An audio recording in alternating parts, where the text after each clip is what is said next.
Bienvenue sur Philosophie bouddhiste, l'espace où les enseignements anciens rencontrent les défis modernes. Ici, nous explorons la sagesse du Bouddha pour cultiver la paix intérieure, la compassion et l'épanouissement. Et si chaque douleur que vous ressentez n'était pas simplement un signal de votre corps, mais un message profond de votre âme? Peut-être que vos symptômes physiques ne sont pas seulement des indicateurs biologiques. Ils peuvent aussi être des révélations spirituelles, une carte de votre chemin intérieur. Notre corps n'est pas un vaisseau impersonnel qui sert simplement à supporter nos vies quotidiennes, mais un reflet direct de notre karma, un miroir de nos pensées, de nos émotions et de nos intentions. Lorsque vous ressentez une douleur persistante, il ne s'agit pas uniquement de la douleur physique. Il s'agit peut-être d'une tension intérieure qui cherche à émerger. Chaque mal de tête, chaque douleur au dos, chaque problème digestif peut être vu comme un message que notre corps essaie de nous envoyer. Un appel à l'éveil. Ces signes sont souvent des répercussions d'un karma non résolu, des schémas d'émotions et de pensées qui n'ont pas encore été traités. En nous reconnectant avec cette perspective, nous comprenons que notre corps n'est pas un simple réceptacle d'expériences passées, mais un guide sage et patient qui nous montre les leçons que nous devons apprendre. Dans le bouddhisme, cette idée est profondément enracinée. Le corps et l'esprit sont intimement liés. Ce n'est pas une relation de soumission, mais plutôt une dynamique de communication. Le corps envoie des signaux pour nous rappeler ce que l'esprit a parfois oublié ou rejeté. La douleur, loin d'être un ennemi, devient alors un allié, un messager spirituel. Nous devons apprendre à écouter ces messages, non pas avec un esprit fermé, mais avec un cœur ouvert, prêt à recevoir ce qui est à la fois caché et nécessaire. Dans cet espace d'écoute active, chaque symptôme devient un indice précieux, un chemin vers la guérison spirituelle.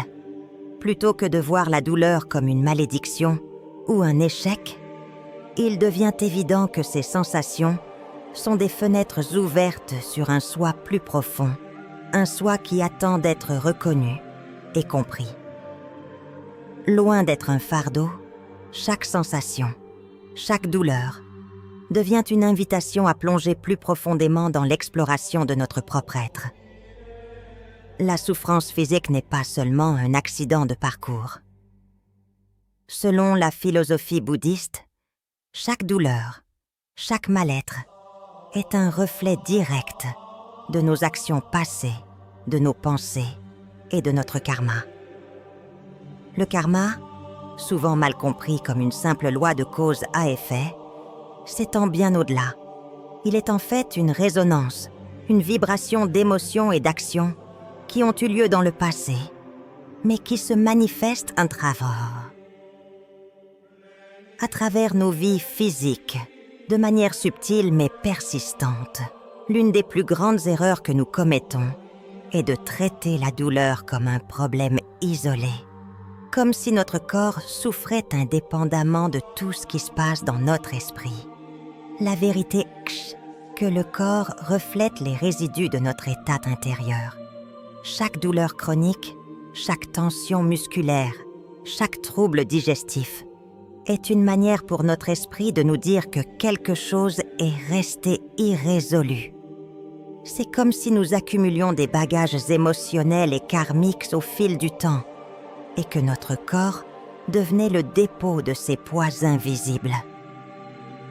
Prenons, par exemple, la douleur dans le dos. Cette douleur peut souvent être liée à un fardeau émotionnel, à un regret non résolu ou à une pression intérieure que nous portons depuis trop longtemps. L'esprit, dans sa sagesse infinie, envoie ce message physique pour nous forcer à nous arrêter et à prendre conscience de ce que nous avons ignoré, Le karma n'est pas puni par des forces extérieures. Il est la conséquence naturelle de nos propres actions et pensées.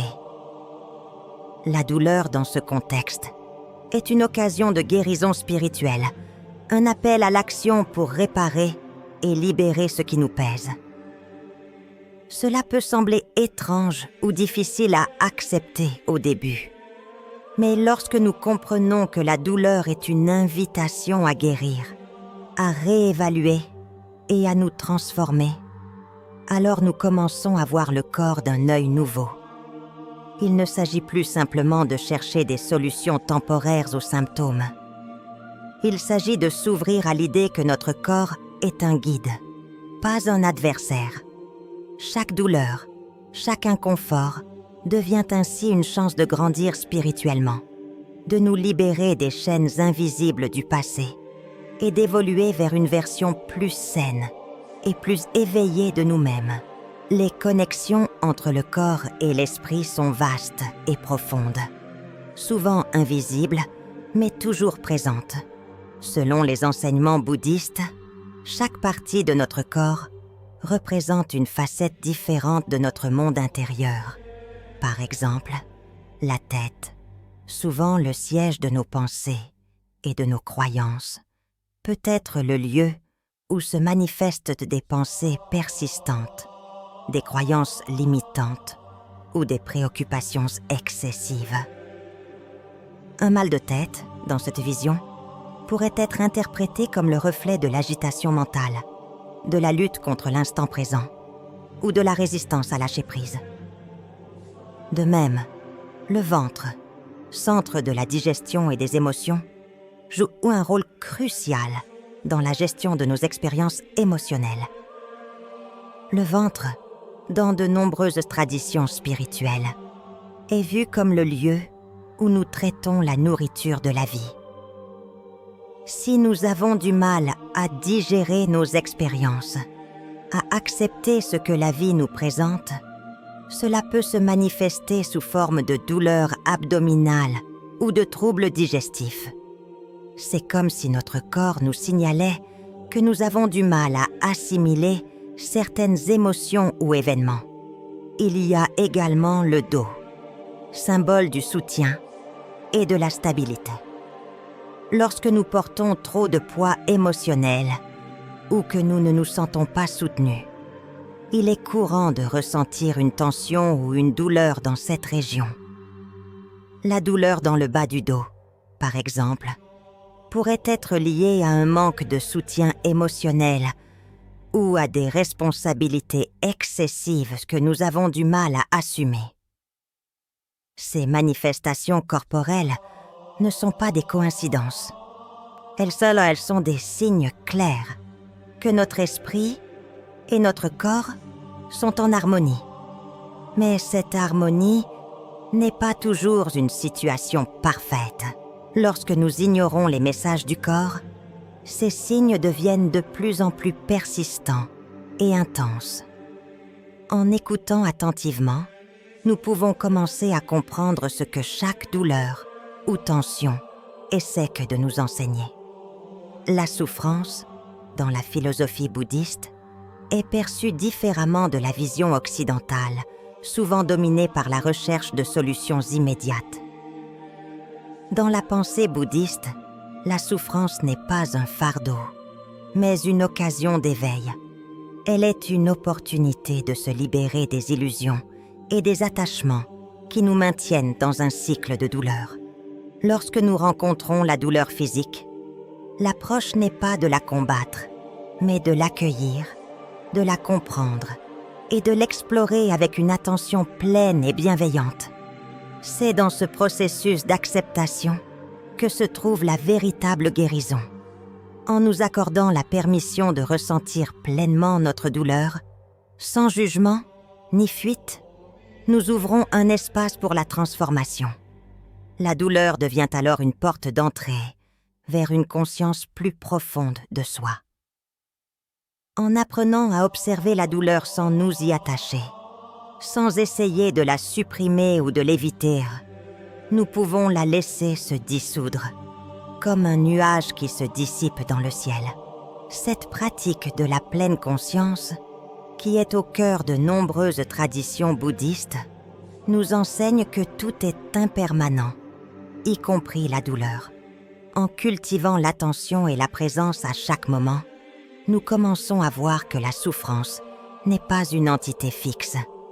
Elle change, évolue et finit par disparaître lorsque nous cessons de lui résister. Il ne s'agit pas de faire disparaître la douleur, mais de comprendre son origine et de l'accepter comme faisant partie du processus de croissance spirituelle. Chaque douleur devient alors une leçon, une occasion de nous éveiller à une plus grande sagesse intérieure. Chaque douleur persistante peut sembler une malédiction, une ombre qui vous poursuit à travers les jours. Pourtant, que se passerait-il si nous arrêtions de la combattre? Et au lieu de cela, l'accueillions comme une sorte de messager spirituel. Lorsque nous souffrons, notre première réaction est souvent d'essayer de fuir cette douleur. Mais, dans la perspective bouddhiste, la douleur n'est pas l'ennemi. Elle est plutôt un miroir, un reflet de ce qui se passe à l'intérieur. Le corps est la terre dans laquelle les racines de notre karma sont ancrées. Ce que nous éprouvons au niveau physique est souvent l'expression de quelque chose de bien plus profond. L'enseignant bouddhiste Jon Kabat-Zinn dit souvent que le corps est notre premier enseignant. Chaque douleur que nous ressentons est une occasion d'explorer notre relation avec nous-mêmes. Au lieu de la fuir, de la repousser ou d'essayer de la cacher sous des couches de distraction, nous devons nous asseoir avec elle.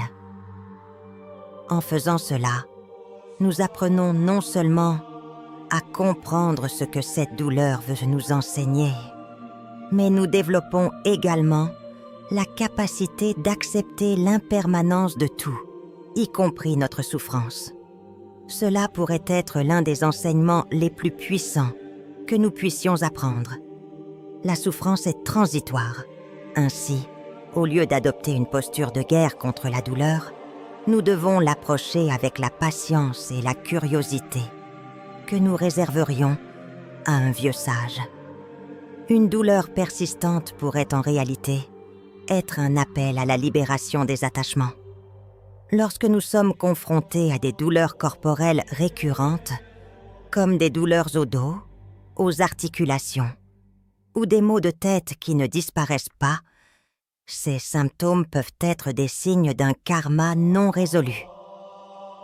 Nous portons souvent avec nous des souvenirs et des émotions que nous n'avons pas encore libérés.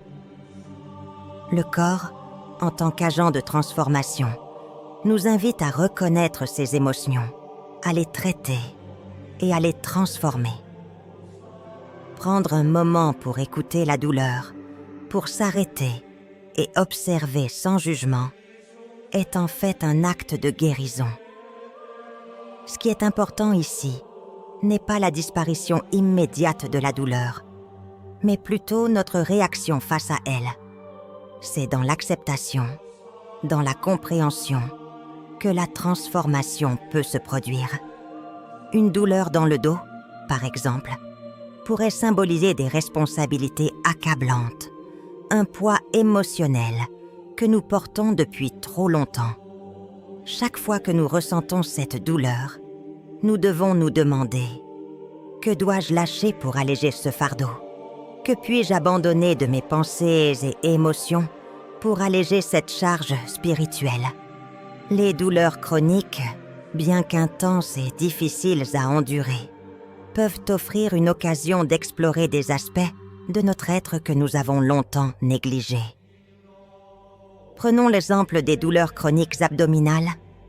Ces douleurs ne sont pas seulement le reflet d'un problème physique, mais souvent le signe d'un déséquilibre émotionnel ou spirituel. Le ventre, dans de nombreuses traditions spirituelles, est le centre de nos émotions les plus profondes.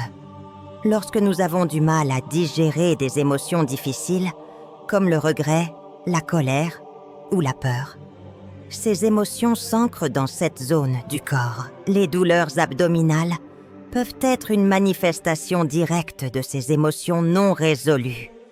C'est un exemple clair de la façon dont le corps réagit au blocage spirituel.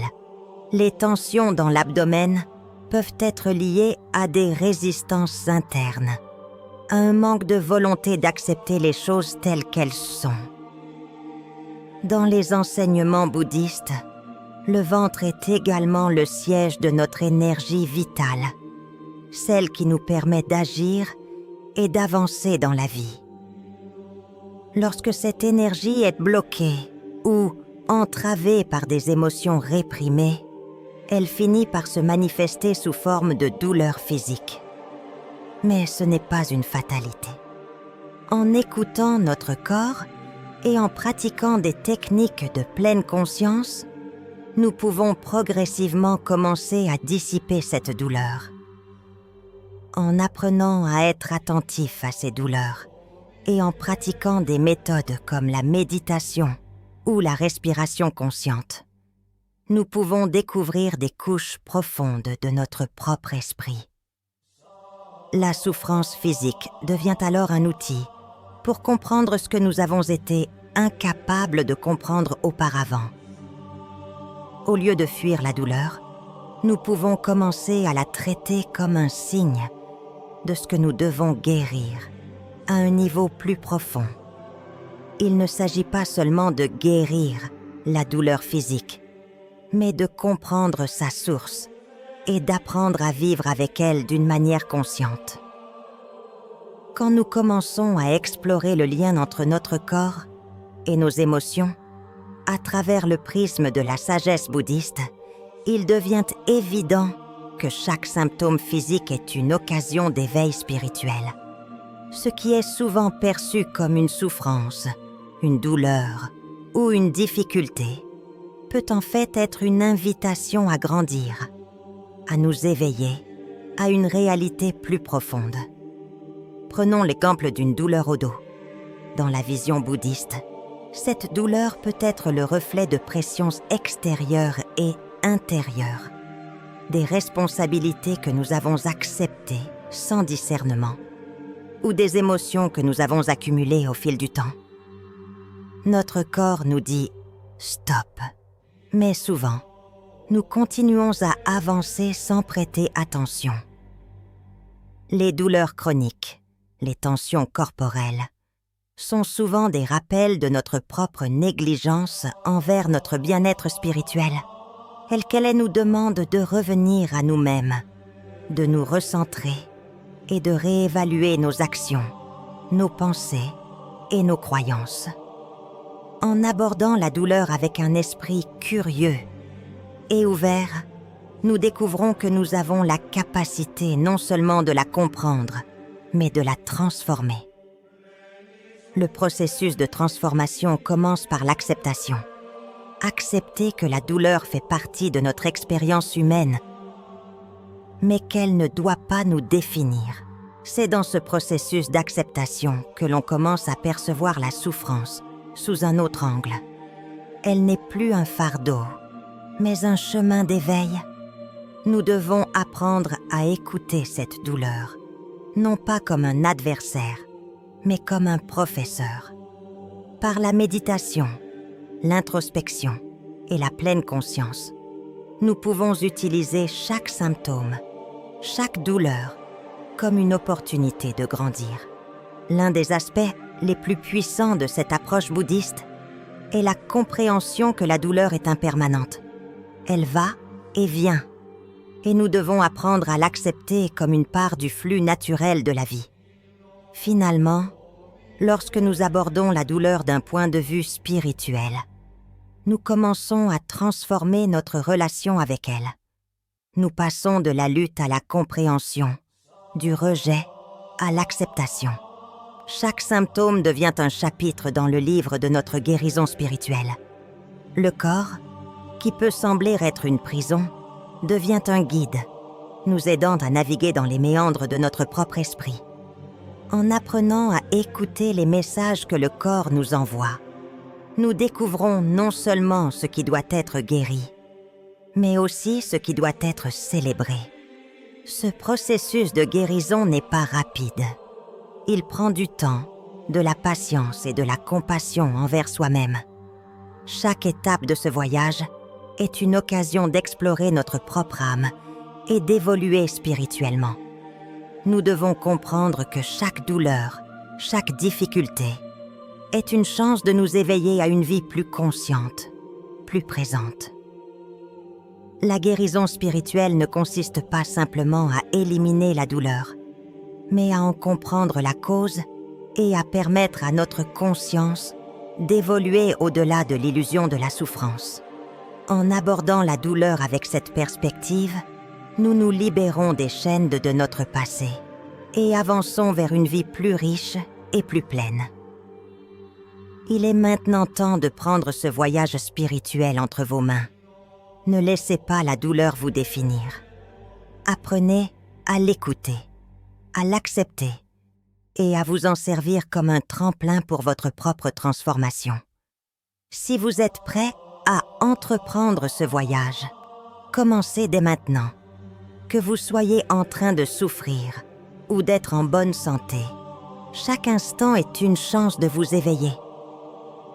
Posez-vous la question. Que votre corps essaie-t-il de vous dire aujourd'hui ?